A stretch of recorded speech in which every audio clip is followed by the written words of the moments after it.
one thing we know about deer, the average deer, from a small fawn up to a large buck, if you average it all out, needs about 6 pounds of food a day. You know, some are gonna be less than that, some are gonna be more than that. Big bucks could be more, fawns could be less. The average is 6 pounds a day. Now, just do some math. That's over a ton of food throughout the year. So when they're going along here and nipping browse, you know, some aspen browse here, some dead oak leaves there, you know, they're getting nutrition, but it's all coming out of the soil. What's coming out of that soil is how they're nourishing their bodies. It's no different than us.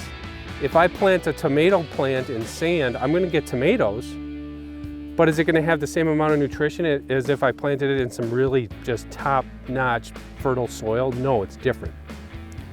What that plant is a vector of what is in the soil. Same thing for whitetail. So what can we do as whitetail managers to help the whitetail? Many landowners head to their food plots armed with supplements to help with the deer nutrition.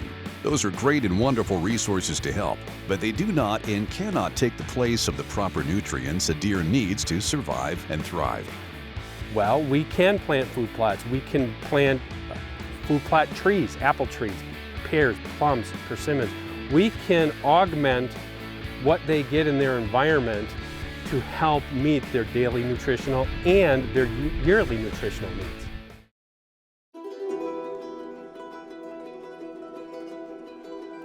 Coming up later in the show, we're going to hunt with Steve Bartilla in Illinois, where he puts deer nutrition at the top of his list. But right now, Tim Newman from Analogics is going to take us into a forest and show us how we can manage the understory for better deer and better deer hunting.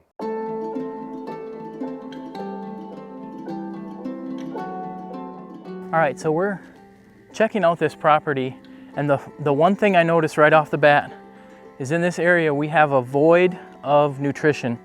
And what that is caused by is a closed canopy, and we don't have the amount of forbs or really a lot of growth like what we want.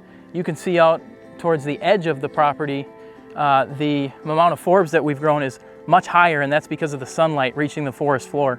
So in this instance, I would recommend a thinning of these pines so that we can increase the amount of sunlight that is hitting the forest floor, and that's going to grow more forbs. Forbs is nutrition, and there's a lot of county and state foresters that are at your disposal. So if you have property that you want to increase the amount of nutrition by opening up the canopy, you can do things like timber stand improvement, and you can do timber harvests to get more sunlight down to the level of the forest floor, and that's going to pop that forb growth.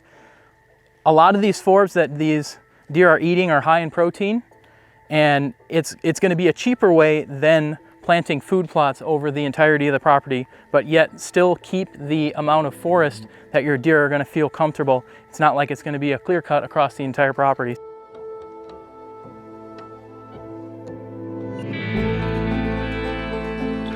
All that's doing is creating more sunlight that is going to come down from the canopy that we're going to open up, and we're going to create more green forbs on the forest floor. So forbs during the growing season are a great food source for the deer. Obviously in our food plots we know that we're placing the forbs there, but you can't always plant 100% of your property, so that's where we let Mother Nature come in and we get these nice green forbs growing so that we can have the best nutrition possible for our deer herd. So get with a forester today, put a plan together, and help reach your objectives. Deer and Deer Hunting Properties is brought to you by Analogics, perfecting the science of deer feed. Ready to harvest a giant? Let Analogics help you attract, hold, pattern, and grow trophy bucks. Analogics, because there is no off-season. Poor diet affects animals in much the same way it affects humans. You have to put the proper things in your body. Is there a difference between bucks and does? You bet there is. The nutritional levels for bucks and does, their needs are going to be different in these ways. A doe basically needs just prime nutrition throughout the year. If she's going to be bearing fawns the next spring, she has to have her skeletal size there. She's got to have the proper body weight. You know, a doe fawn can breed. Normally when they get to 80 pounds or more in fall, a doe fawn will breed and conceive fawns that next year. A mature doe, she's going to need optimal nutrition for lactation. She's going to need it to get through winter. She's going to need it in spring so she can carry that fawn to full term. So what we see is in areas that are lacking nutrition, does that come out of winter in poor shape, they're not going to be successful mothers. So what are the physiological needs of bucks versus does? Well, they're the same and they're different. They're the same in the fact that if they get enough quality nutrition, they're going to reach max potential and they're going to be healthy. That's plain and simple.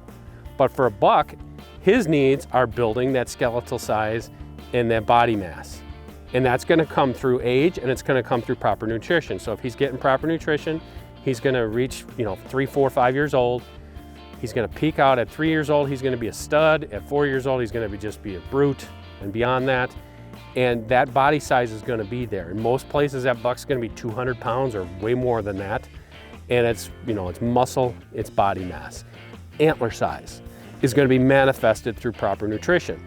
Age and food, that's what they need, basically. We can talk about genetics all we want, but at the end of the day, a buck needs age and he needs a lot of good food to reach his max antler potential. Getting deer proper nutrition is not a one-time fix-all. As the seasons change, so does the requirements a deer needs to stay healthy. So when we're talking about nutrition, another thing to keep in mind is how bucks and does live differently on the landscape, because they are two different creatures when it comes to that. Deer behavior is such in the fact that this is how it works, for the most part. Does live in maternally linked groups. And what I mean by that is that if you look at a map, if you would just look a bird's eye view of a topo map where you hunt, and you just draw a bunch of circles that touch each other, and think of doe home ranges in that way. Doe home ranges is going to be a mother and her daughters and her aunts and all these maternally linked females living on the landscape. That's why you see does in big groups sometimes. When you see 10 or 15 or even 20 does, chances are extraordinarily high that they are all related. Those deer, like I said, they are sisters and mothers and grandmothers, and they're living together. And how do they figure that out? No different than turkeys. It's pecking order. The older does, the more dominant does, will establish their home range, their core range on the best habitat. And what is the best habitat? Not necessarily the habitat that has the best food, the best fawning cover. Fawning cover is critical for does, and that's why we say those mature does are the best mothers, because through attrition, they've become the dominant females of the clan. They're going to pick the best spot to live, and so on down the line. An easy way of thinking about this is how many times have you gone bow hunting in early season? If you might be on a little marginal property, I know a lot of them, a 10, a 15, a 20 acre property, and invariably that first doe that you kill is a yearling doe by herself. Those does, those younger does, they get pushed off to what I call the low rent areas. It's just like a city. The most dominant does get the high-end apartments, the nice homes in the suburbs, so to speak, and those other does, they kind of get spread out through the community that way. That's kind of how it works. So if you think about it that way, that's how does live on the landscape. Okay, so now let's talk about how bucks live on the landscape. So when you put this all together, you can understand how the nutritional needs are met. But a buck, we always say, for the most part, has a home range of about a square mile. So think about that as about 640 acres. But we as humans, we like to think in squares. We look at that map and we say, okay, here's 640 acres. That's going to be the buck's home range. It doesn't work that way. Bucks live on the landscape in this way. Those mature bucks will occupy tight core ranges. And as we know, as a buck gets older, his core range shrinks because he knows that is his safe zone. That's where he's going to live. It's got everything he needs. It's got food, water, and cover, and cover's usually pretty good. And he can evade predators, he can go there, and he knows he's not going to get bothered. But a lot of times if you look at a buck's home range, instead of that nice square 640 acres, that could be a long, skinny, looks like links of a chain. It could be hopscotch. Basically, when you look at that topo map, look at the topography and the fact that where is the best cover on that? That's why you get trail camera photos of a mature buck here. Now, I'm not talking about the rut. The rut, you know, all bets are off. That buck could be going 5,000 acres. But throughout the year, his home range might be that long, skinny thing that just happens to have the best of everything there. You know, food, water, cover, and it might be that way. It could be a square, it could be an oval, it could be an oblong. It doesn't really fit any specific format. What it does is, like I said, as that buck gets older, that's the habitat that he's going to prefer. Coming up next, the results of proper nutrition pays off in a big way.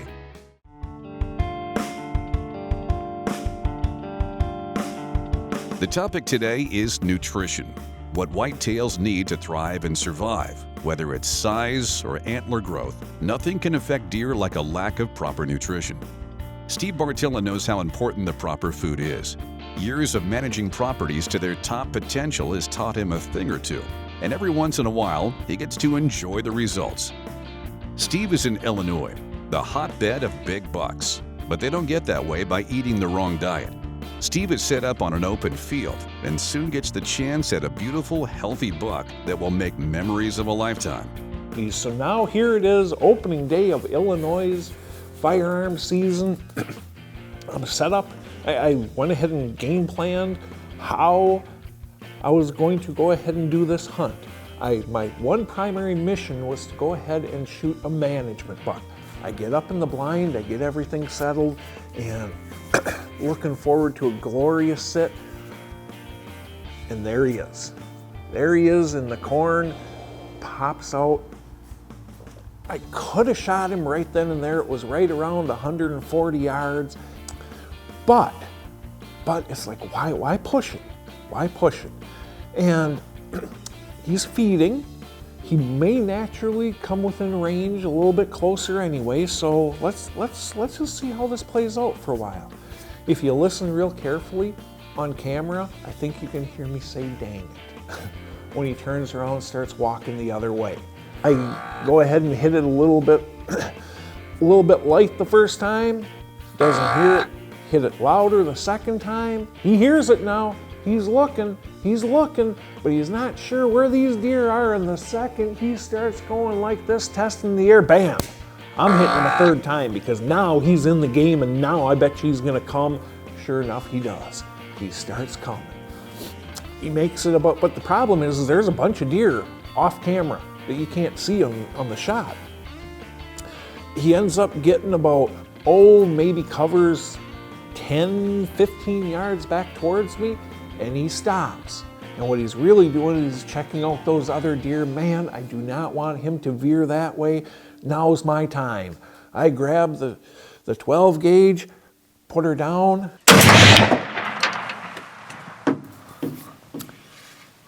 Made the shot. He runs a little button hook out in the field and crumbles right in the middle. And just that quick, my Illinois season was wrapped up with one sit.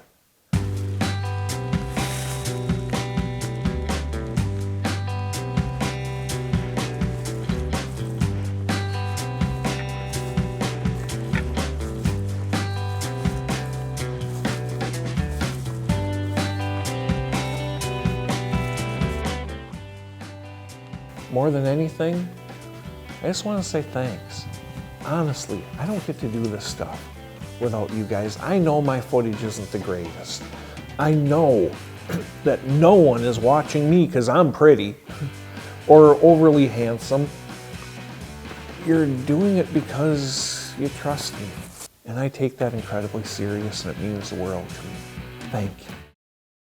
Hey, it's Jason Rickman with Deer and Deer Hunting Properties. Our next segment might not be as fun, but it's an important one, and it's about financing your new property. You're watching Deer and Deer Hunting Properties.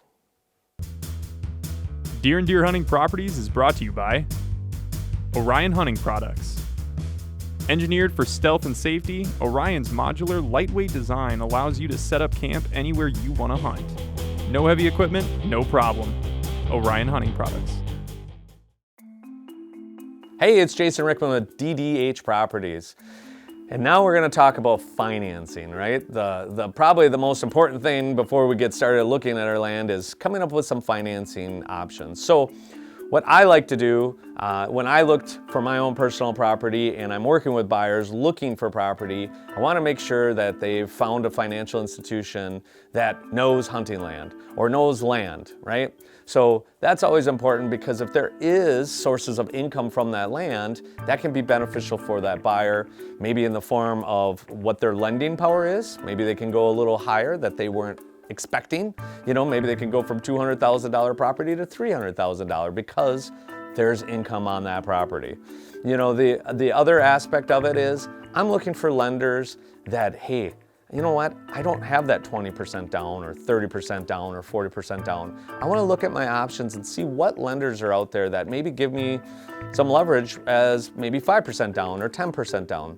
So I encourage all my buyers to get out there, take a look at maybe 2 or 3 different institutions so you can get different perspectives and get to know who fits you. You know, a lot of times the lenders I work with, they're hunters. They understand, you know, they'll go to bat for me on a property that, hey, they might need to get approval on because there's some weird things going on with it, and they'll be able to work that through with their lending institution to help me get my dream property. The other thing is, you know, when we're establishing our budget, is to really take into account, is there some financial gain on there when it comes to having a cattle rancher, CRP, ag land that a farmer is going to use. You know, if you're getting, you know, 1% return, a 2% return on that, that will allow your budget to go up versus staying at a certain dollar value.